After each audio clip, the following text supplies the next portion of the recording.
चलिए सभी को राधे राधे। अब जो हम हैं आगे की योजनाएं पढ़ेंगे। देखिए हमने ये जो है ये वाली योजना कंप्लीट कर ली थी। कौन सी? लाडली बहना योजना कंप्लीट हो चुकी है, लाडली लक्ष्मी योजना कंप्लीट हो चुकी है, लाडो योजना कंप्लीट हो चुकी है, सौर्य दल योजना, और ये जो है महिला सशक्तिकरण योजना कंप्लीट हो चुकी है। इस स्लाइड में जो है हमारी एक लास्ट बचती है, इसका कौन सी योजना का नाम क्या है? मुख्यमंत्री सामुदायिक नेतृत्व क्षमता विकास कार्यक्रम। ये एक कार्यक्रम के तहत चलने, मतलब ये कार्यक्रम के रूप में चलने वाली एक योजना है। कौन सी सरकार की? मध्य प्रदेश सरकार की चलने वाली, ये राज्य सरकार से चलने वाली योजनाएं मैंने आपको बताई थी। इसके बाद जो है एक केंद्र सरकार से चलने वाली एक योजना पढ़ाऊंगी, मिशन योजना।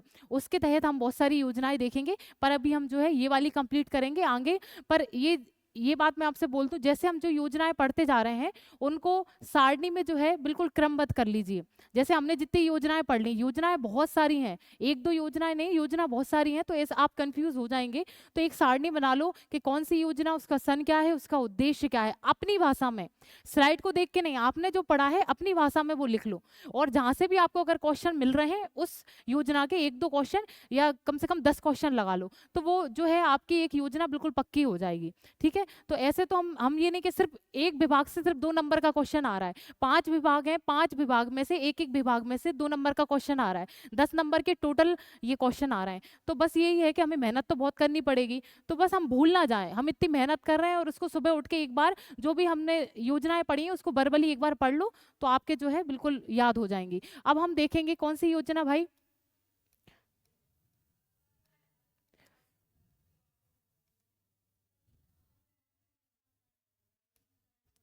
चलिए कौन सी योजना पढ़ रहे हैं?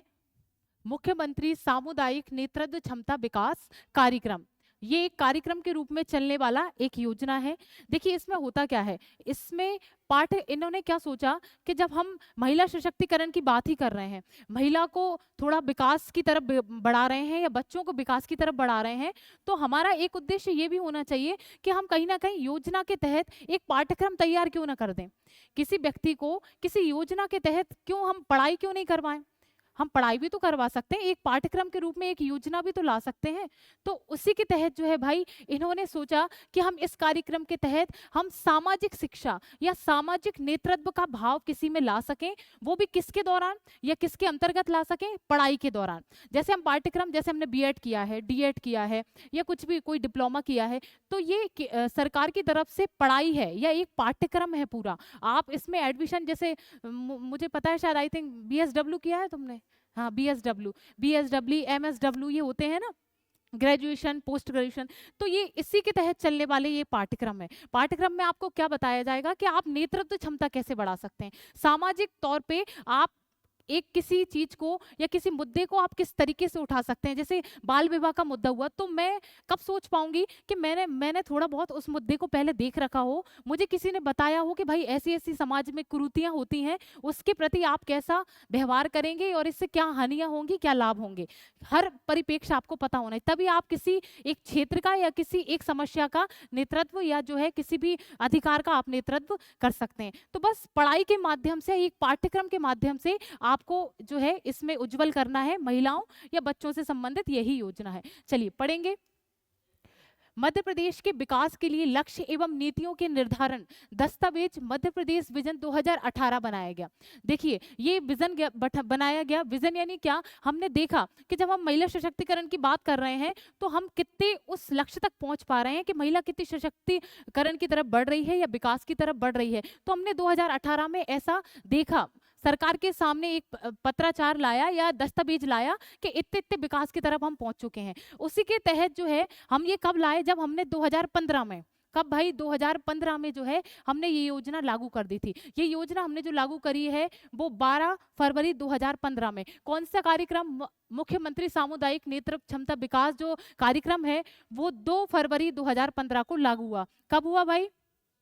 2 फरवरी 2015 को ये लागू किया। फिर उसके बाद 2018 में हमने ये विजन निकाला, क्या कि देखने के लिए हम कहाँ तक इस लक्ष्य में पहुंच पाए हैं। जो हमारा एक ऑल ओवर इस विभाग का उद्देश्य है कि महिलाओं को बढ़ाना है, बच्चों को बढ़ाना है।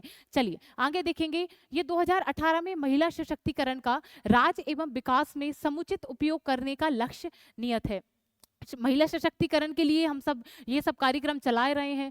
लक्ष्य को मूल रूप देने के लिए या मूर्त रूप देने के लिए जो है भाई, माध्यम से समाज कार्य स्नातक पाठ्यक्रम, मैंने आपको क्या बताया कि BSW MSW ये जो है सामाजिक नेतृत्व के लिए बनाया जा रहा है।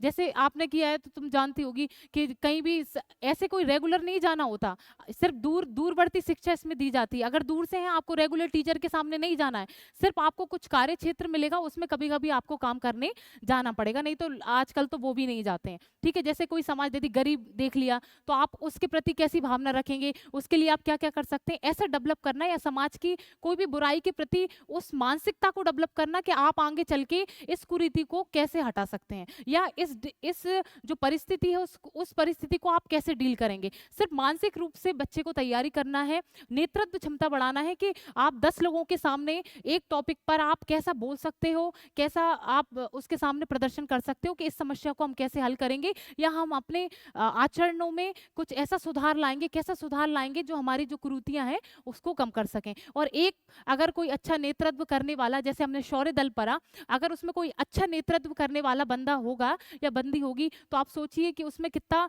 नवाचार होगा, या देश के लिए अगर कोई बहुत अच्छी भावना रखता है तो वो उस क्षेत्र के लिए कितना अच्छा कर सकता है। ऑल ओवर सामाजिक कुरीतियों को सुधारने के लिए, सामाजिक जो नेतृत्व बढ़ाने के लिए ये पाठ्यक्रम का जो है निर्धारण इस कार्यक्रम के द्वारा किया गया। तो ये जो कार्यक्रम कब चलाया गया, 12 फरवरी 2015 में, और इसी का विजन हमने निकाला था 2018 में। इसकी पात्रता भाई, पात्रता कौन कौन, पात्रता कैसे हो सकती है, पात्र कौन कौन होंगे। शैक्षिक योग्यता मान्यता प्रदान जो बोर्ड है उससे भाई आप 12वीं करे होने चाहिए, आपके पास 12वीं का जो है आप उत्तीर्ण होने चाहिए। आयु जो है आपकी 18 से 45 वर्ष की होना चाहिए। और जो भाई आंगनबाड़ी कार्यकर्ता हैं वो भी इस पाठ्यक्रम को कंप्लीट कर सकती हैं, ये भी इससे जुड़ सकती हैं। आशा कार्यकर्ता भी इससे जुड़ सकती हैं, पर्यवेक्षक सुपरवाइजर भी इससे जुड़ सकती है, और शौर्य दल के सदस्य जो हैं वो भी इस पाठ्यक्रम से जुड़ सकते हैं, जिससे ये अपना पाठ्यक्रम कंप्लीट करें। अगर 1 साल का इसमें पाठ्यक्रम कंप्लीट किया तो ये जो है प्रमाण पत्र प्रदान करेगा, और 2 साल का अगर आपने ये पाठ्यक्रम कंप्लीट किया तो इसमें जो है आपकी इसको डिप्लोमा आपको प्रदान कर दिया जाएगा। और 3 साल अगर आपने कंप्लीट कर ली तो आपके सामने जो है आपकी ग्रेजुएशन या डिग्री आपके हाथ में आ जाएगी। चलिए, इसका उद्देश्य क्या है, ग्रामीण एवं शहरी क्षेत्रों में ऐसे ऊर्जावान युवक एवं युवतियों को तैयार करना है जिन्हें विकास की अच्छी समझ हो, जो क्षेत्र की समस्याओं को पहचान कर उसके निदान के लिए निर्णायक पहल कर सके।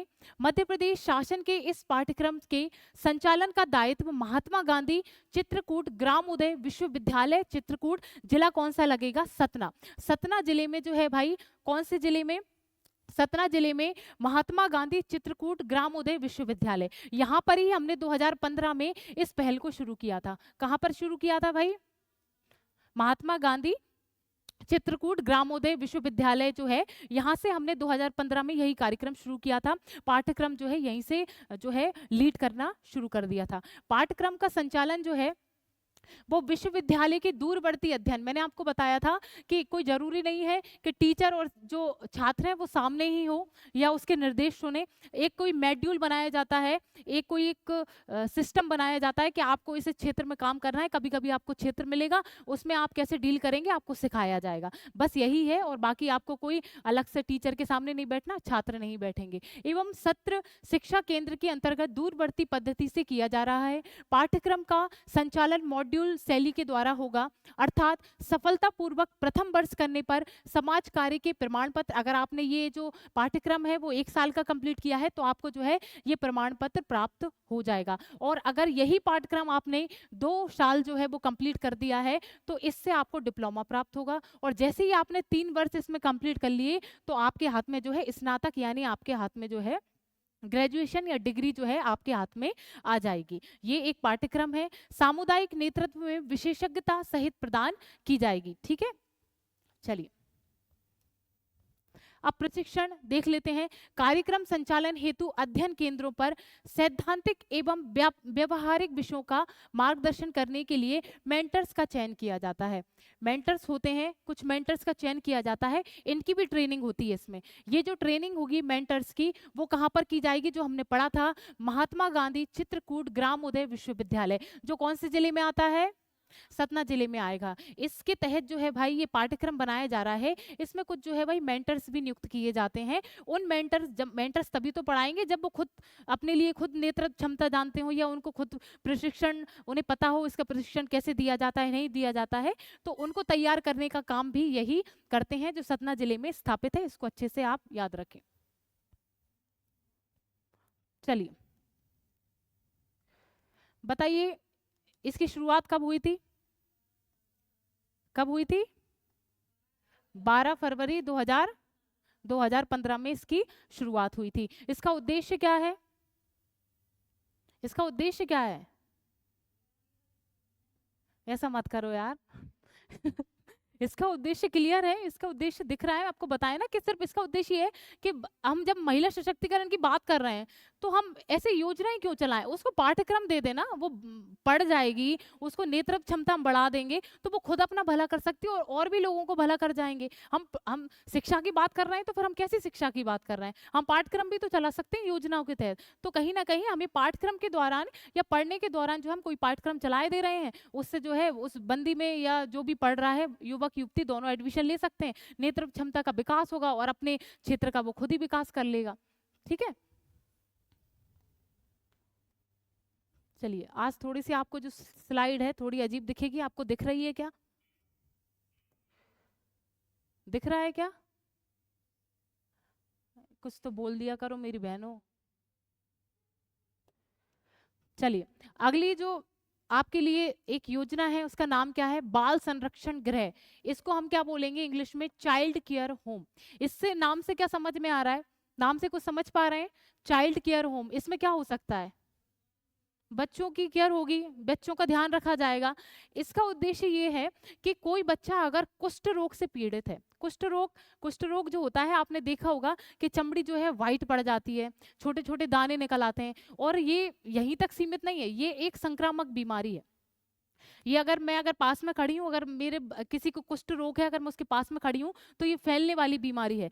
तो स्वाभाविक सी बात है ये कहीं ना कहीं लोग बागों से भेदभाव हो जाएगा कि उससे दूरी बनाएंगे। तो इस कुष्ठ रोगी वाले जो बच्चे हैं, कुष्ठ रोग जो बच्चे हैं जो पीड़ित हैं कुष्ठ रोग से, उनको एक स्थल प्रदान करना, सामाजिक एक एरिया देना और शैक्षिक एरिया देना। सामाजिक रूप से उनको ऐसा ना लगे कि हम पिछड़ रहे हैं, हमारे साथ भेदभाव हो रहा है। शैक्षिक रूप से अगर उनके साथ भेदभाव हो रहा है तो उसको बचाने के लिए हमने जो है बाल संरक्षण गृह की स्थापना की थी। कहाँ पर की थी भाई? ये और देख लीजिए, ये भाई 3 केंद्र हैं इसके, उज्जैन, सिवनी और सीधी। कहाँ पर है?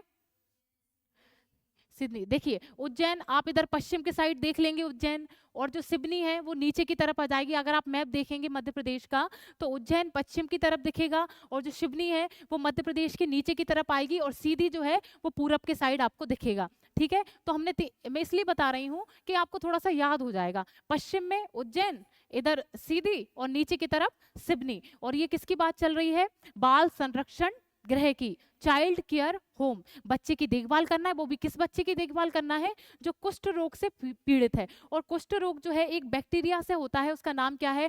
Mycobacterium leprae. क्या नाम है? माइक्रो बोलिए, माइको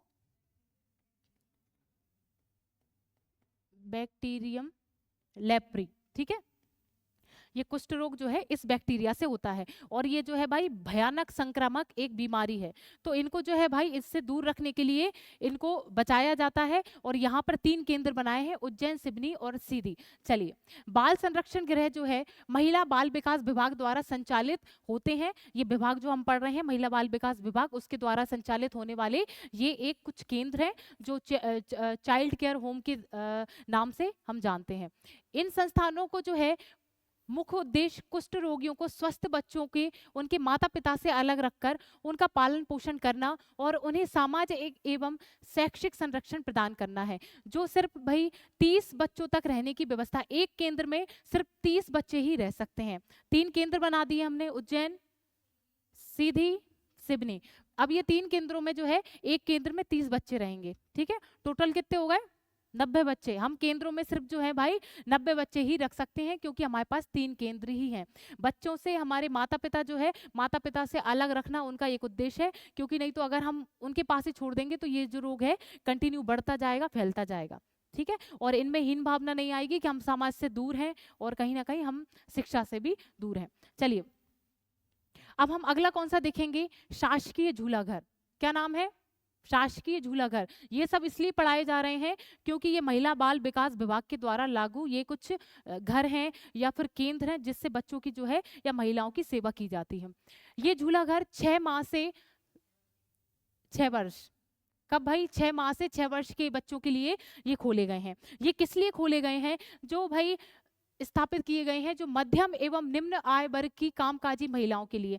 जो आपने देखा होगा कोई मजदूरी कर रही हैं, आपने देखा होगा बच्चों के यहाँ साइड में टांग लेती हैं, बिठा लेती हैं, फिर भी वो काम कर रही हैं। तो ऐसी निम्न वर्ग की महिलाएं या फिर मध्यम वर्ग की महिलाएं जो कामकाजी कर रही हैं, मजदूरी कर रही हैं, मेहनताना दे रही हैं अपना, मतलब बहुत सारी स्थिति, बहुत कंडीशन खराब है, तब भी वो अपनी मेहनत करके मजदूरी करके अपने घर को पाल रही हैं। ऐसे घर के बच्चों को जो है इसमें सिर्फ 6 से 8 घंटों के लिए रखा जाता है। इसको अनौपचारिक शिक्षा के जो है वो दी जाती है। अनौपचारिक शिक्षा का मतलब कोई जानता है, या कौन बताओ? हाँ हाँ, ऐसी खेल खेल में दी जाने वाली शिक्षा अनौपचारिक शिक्षा। और औपचारिक शिक्षा जैसे हम ले रहे हैं, आप बैठे हो अनुशासन से बैठे हो, मैं बोर्ड से पढ़ा रही हूँ, अगर नहीं होता तो हम खेल रहे होते अभी, ठीक है, तो उससे सीख रहे होते, वो अनौपचारिक शिक्षा हो गई। तो अनौपचारिक शिक्षा के द्वारा इसमें पढ़ाया जाता है या सिखाया जाता है। मैंने आपको बताया 6 से 8 घंटों के लिए ये होती है और इसमें बच्चे की देखभाल की जाती है, खेल खेल में जो है अनौपचारिक शिक्षा इसमें दी जाती है। मध्य प्रदेश में आप देखिए इसके कितने केंद्र हैं, 8 शासकीय इसमें झूला घर है। हमारे मध्य प्रदेश में 8 शासकीय झूला घर हैं। अब हमारे लिए जो है कि भाई कहाँ पे है ये हमें देखना है।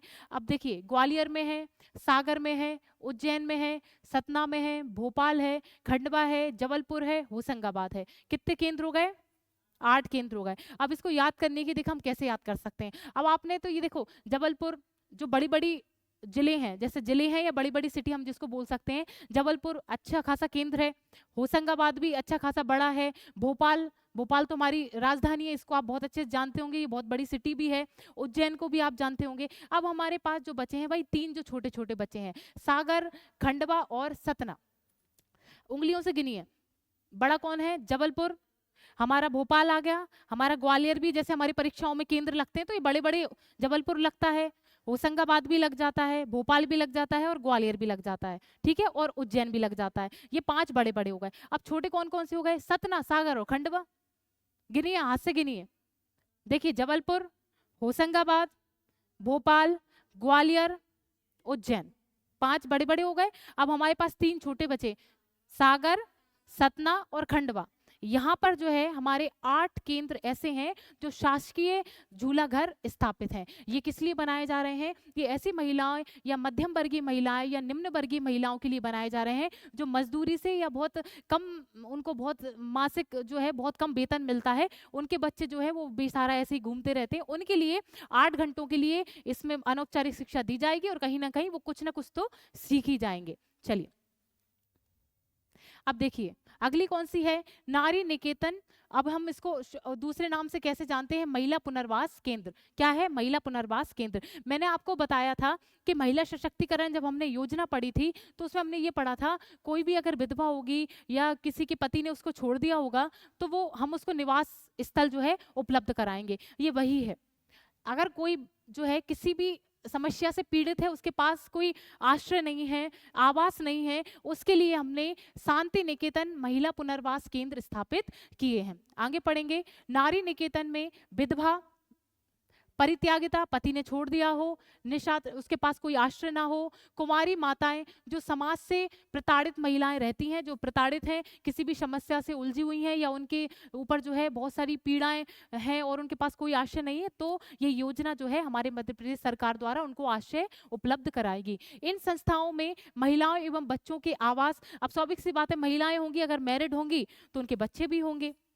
तो बस उनके बच्चों को भी आवास, भोजन, शिक्षा, प्रशिक्षण की सुविधाएं इसमें दी जाती हैं। प्रत्येक संस्थान में जो है 50 महिलाओं को रखा जाता है। प्रत्येक संस्थान में हम कितनी महिलाओं को रख सकते हैं, 50 महिलाओं को रख सकते हैं। इन संस्थाओं का प्रबंधन एवं देखरेख जो है वेरी वेरी मोस्ट, इसको अच्छे से याद रखें कि इसके द्वारा जो हम केंद्र बनाए जाते हैं उसका जो एक नियमित रूप से अच्छे से चलते रहे, उसकी देखरेख कौन करता है, हमारा जो जिला अधिकारी होता है, कलेक्टर केंद्र की अध्यक्ष, ये आपको बिल्कुल नहीं दिख रहा होगा, दिख रहा है क्या? दिख रहा है ना? तो उसकी ही अध्यक्षता में एक समिति बनाई जाती है, परामर्शदात्री समिति। क्या नाम है? समिति।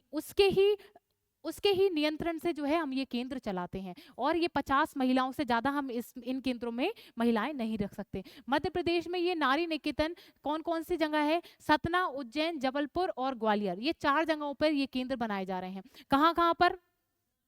सतना, उज्जैन, जबलपुर, ग्वालियर।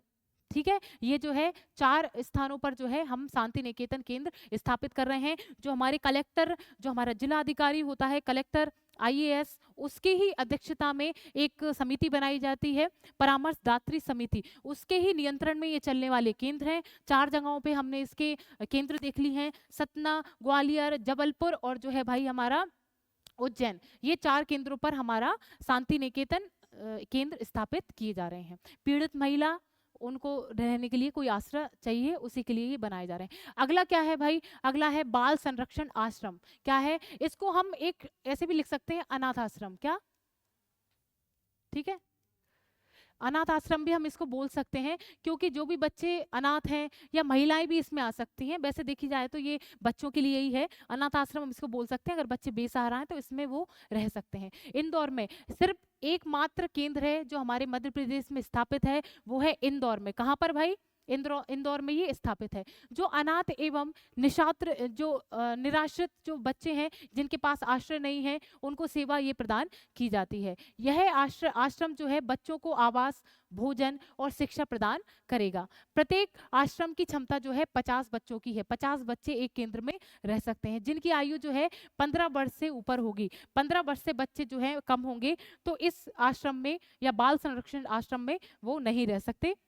50 बच्चे की लिमिट है, 50 बच्चे जो है एक केंद्र में रह सकते हैं। देखिए, आज थोड़े से ऐसी योजनाएं हैं जिसमें थोड़े से केंद्र आपको याद करने पड़ेंगे, हम एक बार जल्दी से रिवाइज कर लेंगे। चलिए बताइए, मुख्यमंत्री सामुदायिक नेतृत्व क्षमता विकास में जो है उसकी स्थापना कब हुई थी या शुरुआत कब हुई थी? 12 फरवरी 2015 में। ठीक है, इसका उद्देश्य क्या था? अब मत करना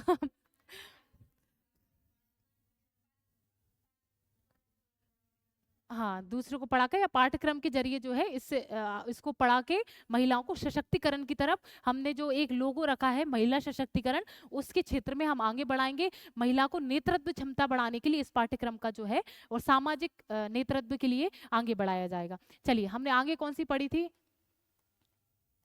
आगे हमने जो पढ़ी थी बाल संरक्षण गृह, चाइल्ड केयर होम। बताइए इसमें क्या किया जाता है?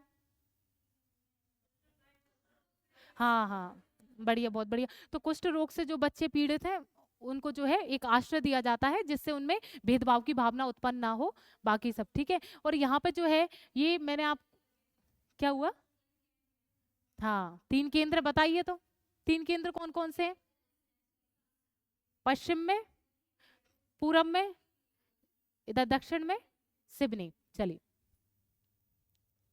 अब देखिए शासकीय झूला घर, इसका क्या उद्देश्य है? हाँ, कामकाजी जो महिलाएं हैं उनको जो है उनके बच्चों को शिक्षा प्रदान करना है, या सामाजिक रूप से उनको अनौपचारिक शिक्षा प्रदान करना, इसका एक उद्देश्य है। इसमें हमने 8 केंद्र पढ़े, वो कौन कौन से हैं?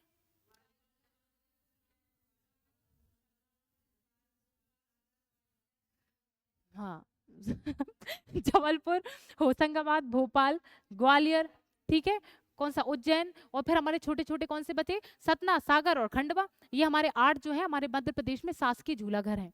चलिए, आगे जो हमने देखा था नारी निकेतन, किसी भी महिला के पास कोई आश्रय नहीं है, किसी भी समस्या से पीड़ित है, तो उसको ये आश्रय प्रदान करेगी। तो इसमें क्या था भाई? इसमें हमने कितने केंद्र पढ़े? इसमें हमने 4 केंद्र पढ़े। कौन कौन से? सतना, उज्जैन, ग्वालियर और जो है भाई जबलपुर, ये हमने केंद्र इसमें पढ़े हैं। बाकी इसमें तो कुछ याद ज्यादा करना है ही नहीं।